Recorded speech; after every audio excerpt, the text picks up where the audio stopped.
Comme toi tu veux. Alléluia, papa. Merci pour tes grands bébés qui sont ici. Merci pour ton esprit, Père éternel, que je sens qu'il est en train de se... Je vois une fumée comme ça, une fumée qui est en train de... Un brouillard au nom de Yeshua. Consigne sur les limites de chaque tribu. Hier, nous avons lu un petit peu les stations de l'Égypte jusqu'au Jourdain parce que Yahweh et le peuple étaient en train de se déplacer. Ils se déplaçaient, ils se déplaçaient, ils se déplaçaient. Et là, ils sont en train d'aller maintenant à Canaan directement. Là où on les a promis, là où coule le lait et le miel. Et je vous disais qu'on parlait hier de la possession. On parlait de la terre que Dieu pouvait donner aux hommes et aux femmes. Pour pouvoir, enfin des hommes, des gens en général, on va dire hommes en général, de là où ils doivent mettre le pied, là où ils doivent fouler le pied. Et je posais la question de savoir en disant, mais est-ce que tu as la terre que Dieu veut? Est-ce que là où tu es actuellement, là, c'est là où Dieu te veut?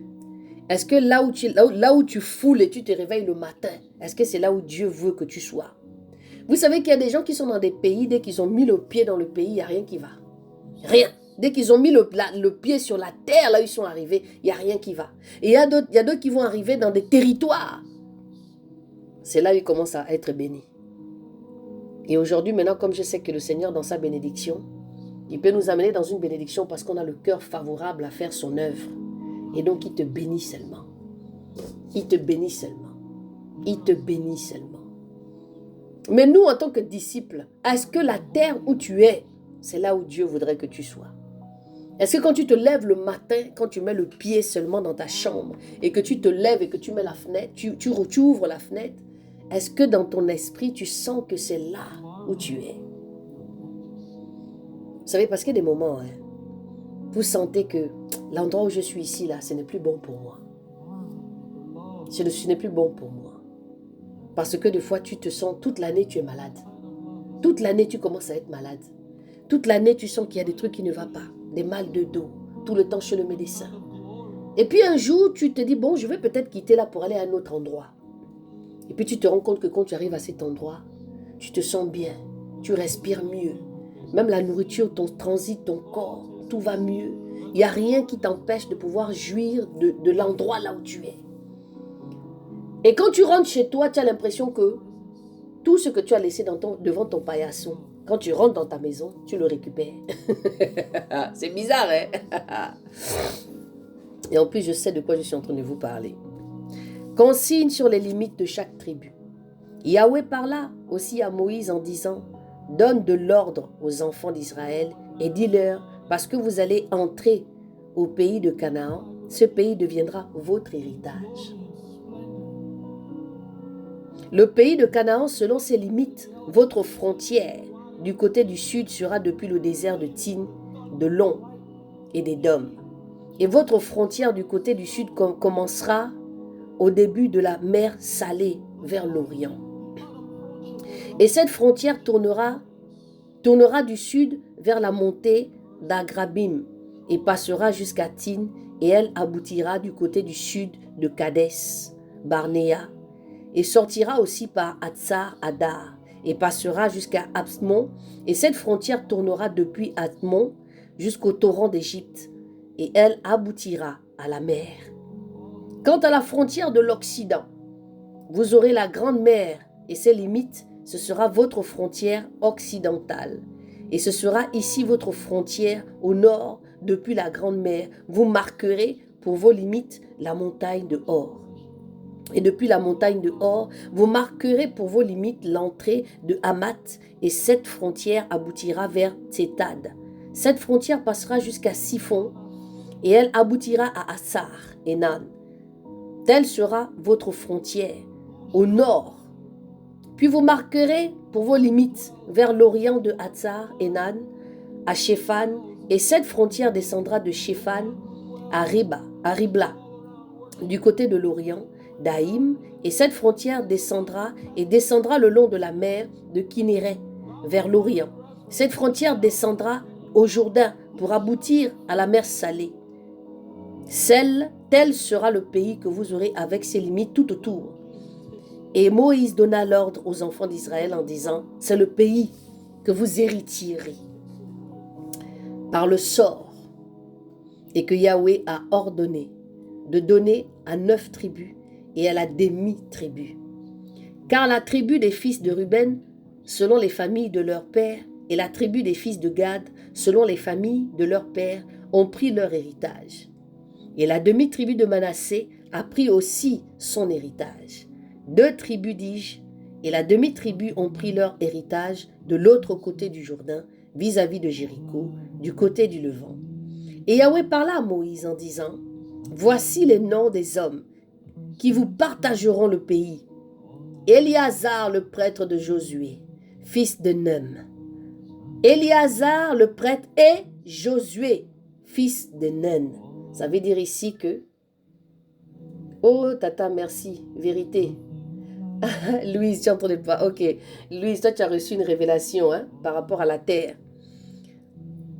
Ici, on ne parle plus de Moïse, parce que Moïse ne va pas rentrer dans cette terre. Il ne rentrera pas, parce que lui, il va rester là. Il ne va pas rentrer dans la ville où coule le lait et le miel, parce qu'il n'avait pas obéi à Yahweh. Il a douté quand ils se sont retrouvés dans la ville, là où il fallait taper au niveau des pierres. Et il a douté. Donc lui ne rentre pas. Donc le Seigneur a pris ici le jeune homme. Ce jeune homme qui s'appelle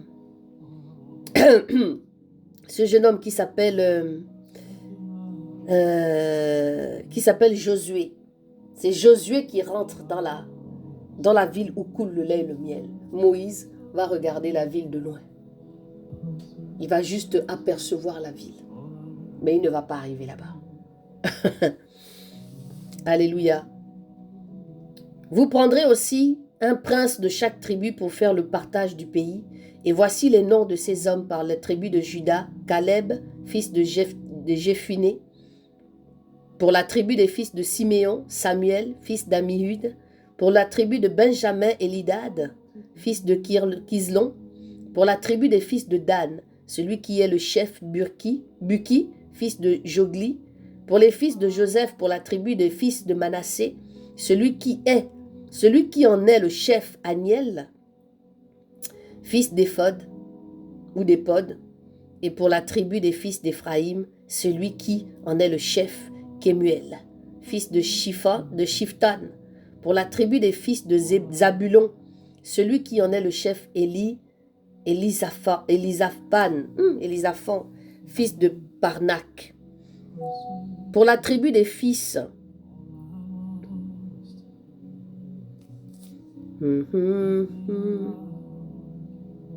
pour la tribu des fils de d'Isaacar, celui qui est le chef, Palsiel, fils d'Assan.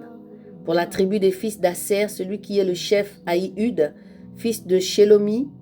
Pour la tribu des fils de Nephtali, celui qui en est le chef, Pédaël, fils d'Amihud. Ce sont là ceux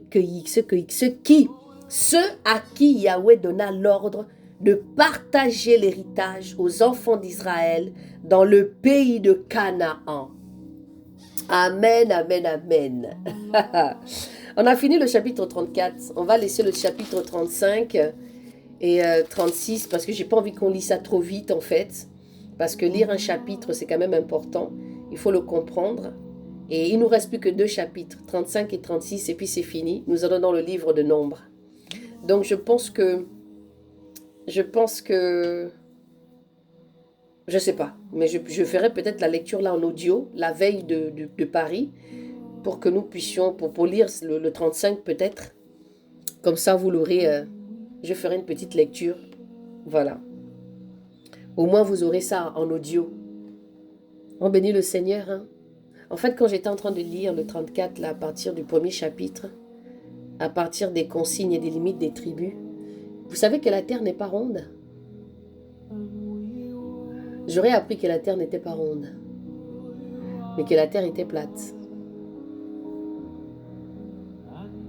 Et quand je suis en train de lire, là, en fait, le Seigneur m'a ouvert, en fait, l'esprit, en me faisant comprendre que ce sont les... Parce que vous savez, quand vous regardez la carte que nous avons, ce n'est pas les vraies limites, en fait, du monde. Ce sont les gens qui... Ce sont les... Comment on appelle ça? ce sont les explorateurs qui ont défini la carte par rapport à leurs besoins, par rapport à leur même mise sur le pays. Par exemple, le Gabon, la France, la Côte d'Ivoire, donc tous les pays qui ont été pris par la France. Et quand vous tournez en fait la carte a été faite seulement en fonction des territoires, de ce que nos explorateurs ont trouvé en fait quand ils sont venus nous coloniser, entre guillemets. Si, tata, moi également, je suis convaincue, et la Bible le mentionne, effectivement. Donc là, quand je suis en train de parler par ici, les consignes, c'est que le Seigneur m'a donné une image où en fait, si vous cherchez bien, vous allez voir que ce que ces gens-là disent là, c'est très grand. En Afrique, on est très grand. Mais sauf que leur carte qu'ils ont mis en place certifie que nous, l'Afrique, on est petit. Alors que l'Afrique est tellement grand par rapport à l'Europe. Est-ce que vous comprenez? Ça encore, prenez ça. C'est juste le Seigneur qui veut vous apprendre quelque chose. La terre n'est pas ronde. Et donc, quand vous voyez la carte, vous la mettez comme ça. L'Afrique, c'est pas ce que vous voyez là comme ça. C'est parce que Christophe Colomb et les gens qui sont venus chercher à gauche, à droite, ils se sont dit, ça c'est notre territoire, on va mettre ça comme ça. Ça nous appartient. Donc, ils font leur petite lutte ensemble. Que ce soit la Guinée équatoriale, le Congo et tout ça. Parce que le Congo, c'est l'Afrique centrale. Donc, le Congo-Brazza, le Congo-Kinshasa, les deux Congos, le Gabon, la Guinée équatoriale, passer par l'Équateur. Quand vous regardez bien, la carte du monde a été faite en fonction des explorateurs. Donc, ils se battent comme ça leur territoire. L'Espagne, voilà, et tout le reste. Et donc, la carte que vous voyez là, elle n'est pas vraie. Et le monsieur qu'on parlait, toi et moi, Janine, qui est décédé, le jeune Congolais là, il avait parlé de ça. Il avait dit, quand vous regardez la carte, on nous dit que l'Afrique c'est comme ça. Non. Pourquoi on a autant de problèmes en tant qu'Africains? C'est parce qu'on a un lien avec cette parole-là. Parce qu'on est des descendants aussi, sauvés par grâce. Mais on descend de quelque chose là aussi. Donc, laissez le Seigneur nous développer dans notre esprit et de comprendre les choses. Parce que tout ce qu'on nous apprend à l'école, c'est du vent. Nous sommes déjà intelligents depuis longtemps. Nous sommes déjà intelligents. Moi, je parle pour moi. Hein. Après, nous sommes dans le monde. On est obligé de se conformer dans ce qu'il y a dans le monde. Donc, voilà. On est déjà intelligents. Ce n'est pas l'école qui nous rend intelligents. Hein. Ce n'est pas l'école qui nous rend intelligents. Hein. La Bible dit que Dieu a créé Adam. C'est Adam qui a donné le nom aux animaux. Ce n'est pas un maître qui est venu dire à Adam, voici, tu vas l'appeler poule, chèvre, cochon. On est déjà intelligent. L'école nous amène seulement à nous instrumentaliser, à nous amener sur un chemin qui n'est pas. Parce que le monde là, c'est le monde des esprits d'abord. Alléluia. C'est d'abord le monde des esprits. Donc, on est venu restaurer l'école pour instrumentaliser les gens, pour les amener dans un système de pensée. Parce que regardez bien, quand une femme ou un homme est libre, qui ne rentre pas dans le système, on le bloque. Quand tu n'as pas le bac, on te bloque beaucoup d'opportunités. Parce qu'on est dans un système de pensée. Attention, je suis en train d'ouvrir votre intelligence avec le Saint-Esprit. Ceux qui ont déjà l'esprit ouvert pour comprendre, ainsi soit-il. Il faut bien vivre dans le monde, donc il faut rentrer dans les dictats du monde. Donc, voilà. Mais quelqu'un qui n'est pas dans le monde ne fera pas les mêmes choses. Un processus scolaire, parce que c'est comme ça que ça a été dit. On doit faire comme ci, comme ça, comme ça. Si tu ne pars pas à l'école, c'est que tu es bête. Mais quand les pygmées qui sont là-bas au Gabon, là, quand eux-mêmes, là, ils fabriquent des choses, et que même les gens qui sont là à l'école vont s'inspirer de ces pygmées-là. Donc, c'est pour vous dire que l'intelligence, qui l'a, qui ne l'a pas. On est tous intelligents. Maria parlait de quelque chose. Elle n'a pas été à l'école. Mais aujourd'hui, elle côtoie des personnes à cause de son apprentissage de la coiffure. Donc, c'est pour vous dire. Donc, c'est pour vous dire. Donc, c'est pourquoi, quand vous avez vos enfants, si vous voyez que l'enfant a envie de faire quelque chose, laissez-le faire la chose qu'il veut. Mais aujourd'hui, on t'impose le bac. Si tu n'as pas le bac, nous autres là, hein, on n'a pas de bac. Hein, mais c'est seulement Dieu qui renouvelle l'intelligence. Moi, j'ai voulu faire de la psychologie. On m'a dit que comme on n'avait pas le bac là, vous ne pouvez pas faire psychologie. J'ai dit, ah ok, mais c'est pas grave. Aujourd'hui, je parle avec des personnes que même qui vont chez les psychologues, ils viennent faire des séances de psychanalyse. Donc c'est pour vous dire que on est en face d'une intelligence qui n'a pas de nom. Une intelligence qui nous a soufflé. On est des âmes. Parce que si Dieu nous a donné son esprit, c'est que nous sommes intelligents. On ne donne pas, on ne peut pas rendre des gens intelligents. On est, ah là là, Seigneur, ta grâce. L'école nous donne seulement le basique, mais on doit se développer personnellement et on est intelligent et intelligent divine, tata. Amen. Eh, Janine, tu as écrit en français, hein? Pas de faute. Et quand le Saint-Esprit est là, les gens écrivent, hein? Même le français devient lisse. C'est quelque chose, hein? Ah là là. Quand on vous dit que marcher avec le Saint-Esprit. Quand elle va commencer à parler là autrement, là. Zaza, tu es où? Janine, tu es où? Rien. Mais là, elle a été concentrée. L'école nous donne seulement le basique. Elle a écrit ça. Oh, merde.